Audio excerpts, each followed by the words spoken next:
আলাইকুম, সবাই কেমন আছেন? আমাদের ছোট্ট একটা দেশ। এই দেশের অনেক সুনাম, এই দেশের প্রশাসনের সুনাম 17 বছর আগে মোটামুটি ছিল। সবাই সুনামের সাথে বাস করছে, সুনাম নিয়ে চলছে। তো আমাদের এই বাংলাদেশে কিছু স্বৈরাচার লোকের জন্ম হয়েছে। স্বৈরাচার সরকারের সাথে স্বৈরাচার কিছু প্রশাসন হাত মিলায়ে ছাত্রদের, পুলিশদের মারিছে, জেল দিছে, মেরে ফেলেছে। তো ভাই, বাংলাদেশের 18 কোটি লোক অন্যায়, অবিচার, অত্যাচার সবার সাথে করছে। লুটেরা, এইসব লুটেরা কেমন করে বাইরে থাকে এখনো? বাংলাদেশ পুলিশ চাইলে যখন তখন এদের ধরে আনতে পারে। বাংলাদেশ পুলিশ তো খুব চৌকুশ পুলিশ। মনে করেন 17 বছরের ভিতরে সাবেক এএসবির প্রধান মনিরুল ইসলাম, ডিবি কমিশনার হাবিবুর রহমান, গোয়েন্দা বিভাগের প্রধান হারুনুর রশিদ,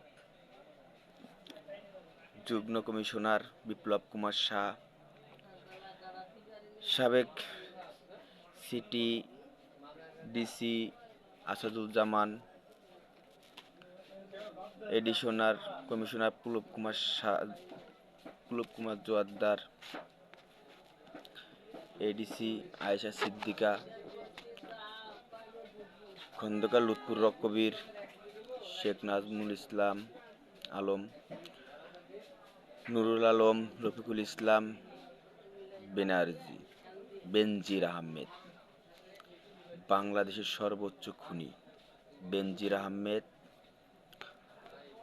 তারপরে DB Harun, Biplob Kumar Shah, police commissioner.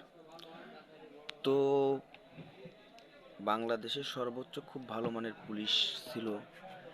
এই কিছু অবৈধ, কিছু স্বৈরাচার, এই পুলিশ যাদের জন্য সারা বাংলাদেশের পুলিশের বদনাম।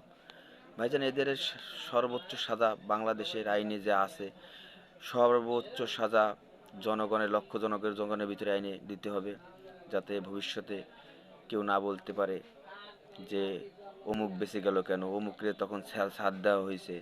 এইসব পুলিশকে সর্বোচ্চ বিচারের আওতায় আনতে হবে।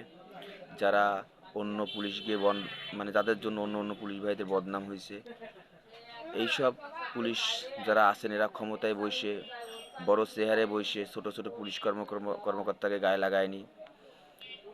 অনেক পুলিশের সাথে কথা বলি যে তারা বাস্তবতা এইসব জানোয়ার যারা আছে এদের বাধ্যতা এদের কথা শোনার জন্য। এদের কথা শুনে যত অত্যাচার করছে, ঠিক আছে, তারাও ভুল করছে, সবাই তো আর করেনি। তবে এইসব জানোয়ারগুলোকে ধরে সর্বোচ্চ আইনের আওতায় আনবেন। ভালো থাকেন সবাই। আসসালামু আলাইকুম।